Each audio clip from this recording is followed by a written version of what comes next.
So thank you, Phil, and thank you, Tor. Thank you, Phil, and thank you, Tor, for joining me today, just to talk about a subject that intrigues us all. And I'd like to just begin by reading a statement of belief, my belief, and then we'll open it up and have a conversation, a dialogue. So this is what I believe, that behind the material world, which is impermanent, there is an infinite, creative and intelligent energy, a life force that is continually creating the universe, and with it, a brighter future for all of life. Some would call this phenomenon love, God, consciousness, Brahman, Vijnana, and in most traditions, it is likened to light, often the light of the world. In keeping with this metaphor, if that's what it is, or concept, people also speak of a brighter future. And the band Lindisfarne famously sang in Clear White Light the words, "Do you believe the clear white light is going to lead you on the way?" So that's a brief statement of belief, and I'd love to know where that takes you.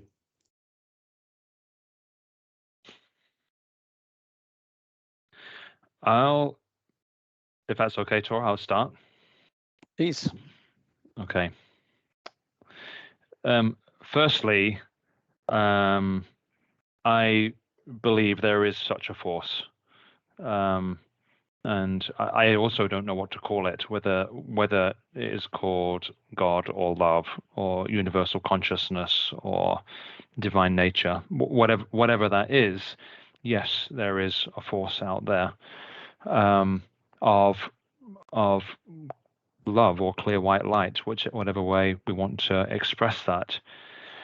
I'm also aware that we as human beings have been gifted with this amazing quality called choice, and we can choose to see that love or that clear white light. We can choose to believe that's true, or we can also choose to ignore that. And then, because everything in the universe is in perfect balance. So if there is a clear white light, there's also darkness, and all of the metaphors and stories and things that go along with that. I think both of those are true. And there's the wonderful story, the native Indian story of the two wolves, and the two wolves of the wolf of good and of kindness and of care, and the wolf of anger and viciousness and danger, and which wolf wins. And the wise chief says, the wolf that you feed. And so if we feed the kind wolf, that's the one that will. So it's where we human beings put our focus and our attention. And one more thing to say, because the meditation practice I have, I was really curious with the teacher who I felt was at an advanced stage of this. And I said, so what happens when you get to the point when there's no more judgment, there's no more fear, there's no more negativity that comes into your mind? And he says, there will always be fear, judgment, and negativity. The question is how closely you attach to that. And so in that it's the sense of relief I felt. It's like, oh my God, okay, so I'm okay where I am now. My main job is to notice when I'm attaching to thoughts of darkness, and make a choice to attach to a thought of love or light instead. And that's what I feel my job is, and I'm a very novice in learning how to do that. I wish there were more novices like you around the world, Phil. Tor. No, there's a lot of things that comes to my mind when you're reading it, and knowing that there is one of the things that you read out in your aspiration is that there are many names for this, and it's not something that is a new thing. It is something that is always within us, all of us. The thing is, as what Phil is talking about, is that's how conscious am I about that light that is inside of me? And do I give myself permission to believe in that? And a lot of good things in the world for humanity and the development of humanity has actually been that light shining through and express itself or manifest itself, because it's inside of us, and then we have to manifest that in the outer world that we are living in. But as we are also now going back more to the physiological programming that we have, but we are very much, constantly searching for threats in the world. That's the dark side that Phil is talking about. So that could be very evident and also very dominant in our way of looking at the world. And that's why I think prayers, for example, is a way to connect to that light, which is something that humanity has learned we need to have. And I think part of now maybe some people may not resonate with that. I think then one of the reasons why we have religions is to be able to cope with those type of questions inside of you and give you possibilities to constantly remind yourself of what is the light that actually is inside of me, and become conscious about that and believing in that. Now, with everything happening regarding the environment, regarding the fast-moving digitalization and all the different things, there's a lot of possibilities in that. But we tend to look at all the negativity and the threats in that and degrading. So we need to be reminded of that light, and finding a way to express that and access that. So that was what's coming to me when you were reading that text, those questions. And I'm thinking about myself. I you wake up and you feel that this is it could be simple things that you are having as impressions. It could be as simple as raining instead of being a sunny day, and then you feel that, oh, that's making you more depressed. But there is always sun above the clouds, and it's more of what is it that you put your attention on, and where do you believe, and how do you have the courage to take that leap that you need to have, which comes back to consciousness again, and also coming back to the courage. I love what you've both said, and I'm trying to connect and weave together some of the imagery and the concepts. And I love the idea of the two wolves and which one do we feed, and also, Tor, what you were saying about religions. And one of the things that you brought to mind in that dialogue was the Christian imagery of the apocalypse and the kingdom. And this is imagery, and depending on your stance or belief, you choose, just as you choose which wolf to feed, you choose whether you live in the apocalypse or the kingdom, and it's a choice. And this, I don't believe, is something that is going to happen in the far off distant future. I think this is now. Now we have the choice whether we live in fear and feed the dark wolf, or whether we live in hope and love and feed the white wolf. If that's did I dream up those colours, Phil, or is that accurate? That's fine. That's fine. So stories are meant to grow and adapt over time. So you're just growing and adapting the story. Yeah. So feeding the white wolf. Maybe that's another title for a good book. But yes, choosing, and that's why I chose to write Leading Beyond Sustainability, which we were talking about not long ago, and the subtitle of which is 6 Aspirations for a Brighter Future. And the reason I wrote that is that, as you know, I've been an advocate for the United Nations Sustainable Development Goals since they came out, but I always had this niggling feeling that a lot of it was talked about with some negativity. You know, we talk about hunger and inequality and so on. So my aim with Leading Beyond Sustainability was to talk about it all in the positive. you know, to talk about things like love and peace and wisdom and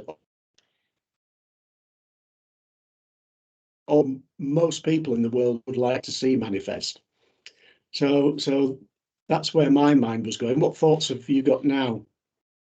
Well, I've got the Sustainable Development Goals behind me, picture here, and I know like one of the goals is eradicating hunger, and what I'd never really connected to was just flipping that around. So, it could be instead like making sure that everybody has full tummies, and that's a totally different.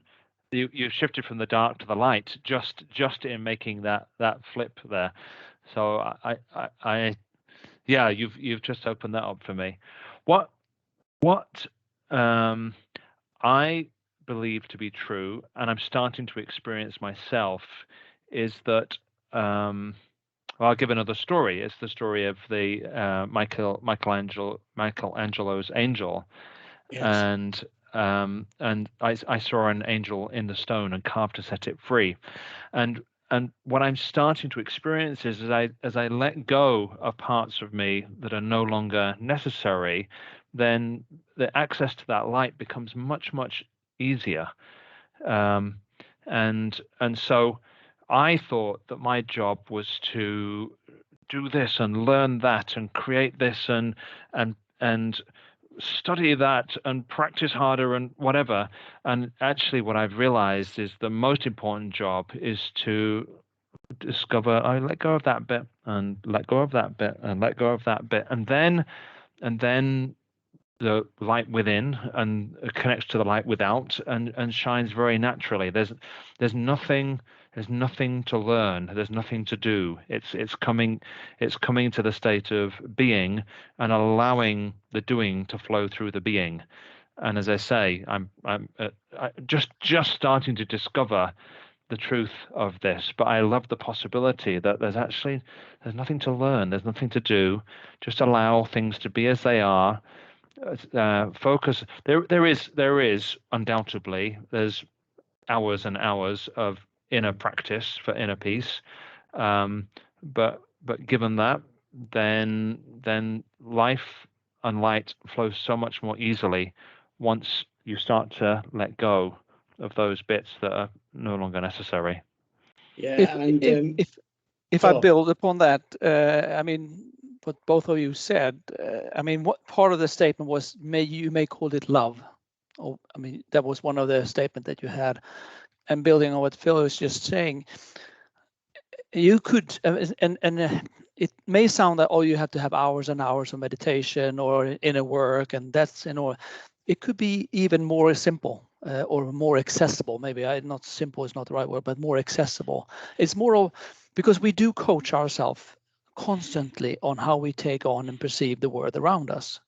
But if we coach ourselves with a simple word, how would this look with from a space of love? How would this look like if I were coming from a space of love or a direction of love instead of judgmental?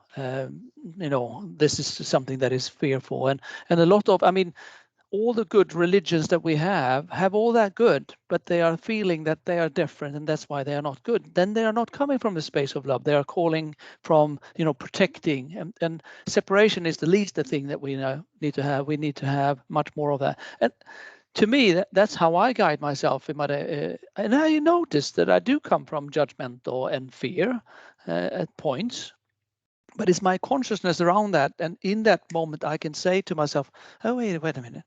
How would I act, and how do I feel inside if I were coming from a space of love instead? And that is a way to access that light, that white light.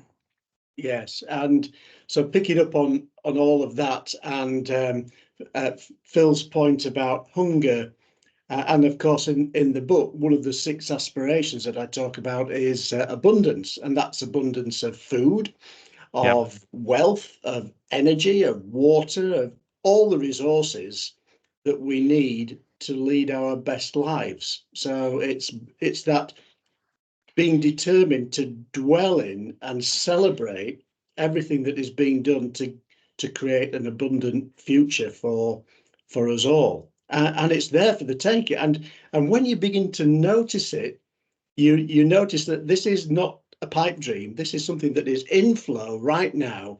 There are millions of people, probably billions of people around the world who are already working towards making that abundant future for us all. And the same with the other aspirations, things like peace and wisdom and so on.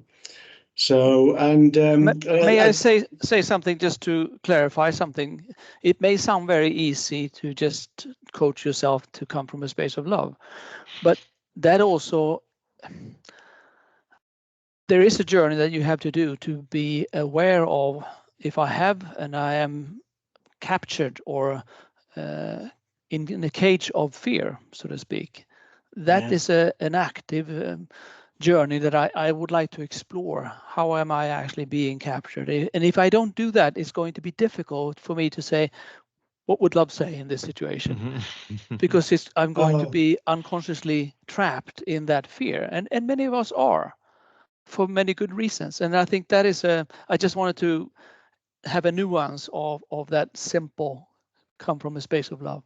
You know, you've really touched something that's playing out in my heart at the moment, Tor, because one of the personal encounters in my book is with a man called Chris Burford. I don't know whether either of you know Chris. You may have read about it in the book, because I know you've seen a draft. But Chris runs a men's group. He's been an associate of Prime East, where I work, for many years, but hasn't done much for us recently. But he was involved a few weeks ago in a skiing accident and broke his neck. Wow. And Wow. And has, as you can imagine, has found himself in quite a dark place. Mm-hmm. And I'm choosing my words deliberately. You know, he's in a dark place, and there is always light. It's, you know, learning to live with the love and to notice the love and to notice where the brightness is, even in the darkness, is really powerful. And I think that plays out because we all coach, all three of us, and we find people, whether it's in business coaching or life coaching, we find people and organizations in some quite dark places, and often that's verified by data that we collect. But helping people to see the light in the darkness, no matter how dark the darkness is probably what we've been doing for the last few decades.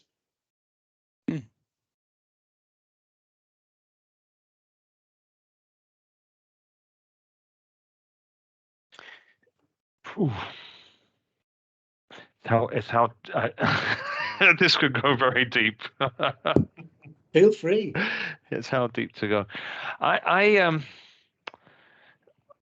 I wonder if, this is a bigger cosmological question about why we're here on Earth and things, but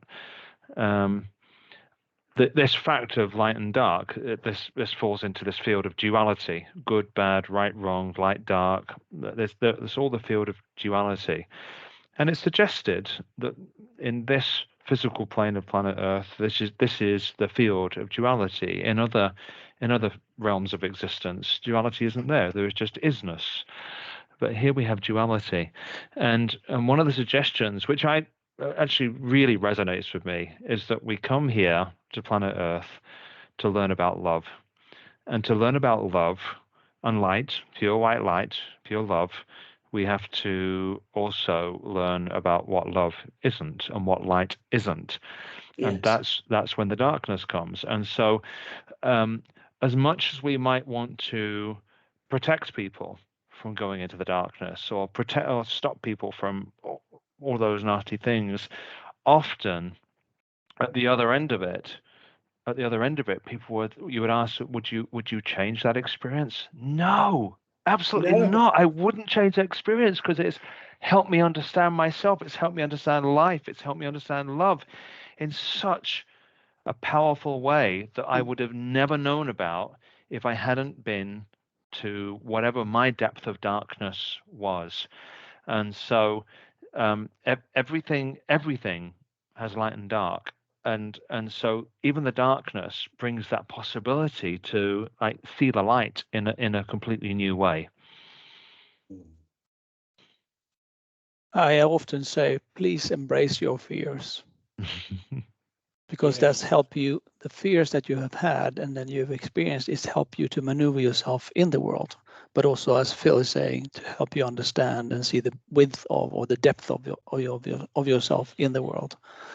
And usually we are, not talking about our fears, not exploring that, because it's we are taught from, oh, don't cry, don't have that dark side. We are not being allowed to. I have a different view on that. Embrace it, learn from it, because it helps you to understand who you are and what made you be who you are today. Without it, you are not complete. Listening to you both reminds me of one of my favourite little adventures, which I haven't done for a while. Maybe I ought to do it again, prompted by this conversation. And that is, just down the road from where I live is a wood. And one of the things I love doing is walking through the wood when it's completely dark. And when you walk through the wood and it's completely dark, you can't breeze through it like you would in the daylight. You have to tread carefully. You have to notice whether it's twigs brushing against your face or the sound of what's going on under your feet, and also that glimmer of light that maybe begins to illuminate the path ahead, which of course is barely noticeable depending how big the moon is at the time. But there is something, isn't there, about being in the darkness but not being of the darkness. And to be in the darkness but not of the darkness with another person or a group of people, as we often are, is quite well, first of all, it's a privilege, isn't it? It's a privilege. And also it requires a high degree, and the word that I'm thinking of is consciousness, awareness, a high degree of awareness to be there in the darkness, to notice what it's like, and to spot the light, and to act as a catalyst. I was going to say guide, but guide is too interventionalist for where my head is, but certainly to be a catalyst to help people to navigate.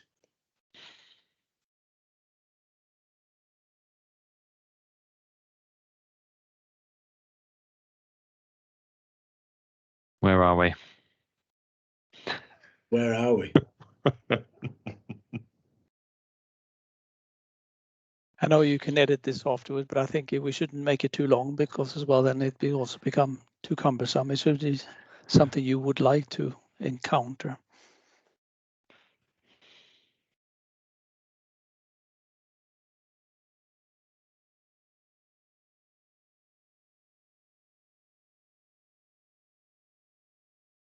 So let me ask you a question. So as you know, I'm contemplating, planning on putting some thoughts down on this subject next year, 2025. That's my plan, subject to all other things being equal, which they never are. But that's my intention, is to write, and not just write. I'd like to also weave in some poetry and some art, because it is very visual and emotional. It's a topic that I think art will help to illustrate. And is it worth doing, given that for thousands and thousands of years people have been doing this anyway, as we've already said, in their religions and spiritual traditions? And is it something Do you want to have an answer on that question? I'm happy to have thoughts. Is it a useful venture, and in what way? Oh, good, because otherwise it was just yes. It's going to be useful for you to clarify, to articulate, to broaden your understanding, your language, and possibility to express that, because that's what you're doing is that you're manifesting, meaning releasing what's inside of you, and you have a lot of light inside of you just by the way who you are. And by releasing that and giving that away, so to speak, you can then also be a beacon for that light for others, to be inspired, to be able to see something that they may not see that you have seen. So for that reason, I think it's very valuable to do it. So it's not only, the answer is yes, and then the reason is for yourself, but also and for your own to be able to express it, but also to inspire others and create a language for it. And I think language is extremely important. I don't know if maybe that's a very narrow way to express it, but putting words on it, because you say it's an emotion, and you need to be able to illustrate it, and you need different ways to express that through art, through poetry. There are different ways. It could also be through music, or there are many different ways on how you can experience that, or simply as through meditation, as Phil was talking about, silence inside of you and listening to that inner voice. All those things, I think a lot of people are looking for that, specifically in the turmoil of everything happening in the world today. I think it's extremely important. So that's my simple answer. Before I go to Phil, you remind me of the cellist of Sarajevo. And in and amongst that, that war in Bosnia, with the buildings in ruins. And forgive me for not remembering the cellist's name. Maybe you can remind me. I don't know. But he brings his cello and his chair out into the square with the buildings in ruins and plays. Phil. So, when you say, is it worth doing? My mind goes to the thousands, probably millions of books that are out there that are an expression of spirituality, Christianity, hope, joy, happiness, all those things. And what for me would make yours valuable, interesting, different is the focus you give to it. So firstly, that's you, but also it feels like you're in the stream of taking these the transformation of life conditions on planet Earth from a personal, organizational, global perspective, and opening up to where does that go. And it feels like it's within that series of books that this takes it. We've gone beyond sustainability. Your book that's being published now, where do you go beyond sustainability? And with that, if that's your intention, if that's the focus, then absolutely yes. Because for people to have that, oh, is that possible? Could we really operate in that way? Could I be part of that? And that, if just a few people had that new candle lit in their heart, then yes, absolutely.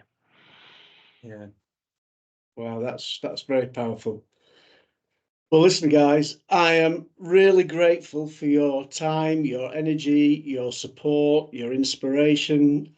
As always, it's a joy to be with you. And anything you'd like to say in closing? Thank you. Be the light. No, I feel quiet, actually. That's just, I'm good. Thank you.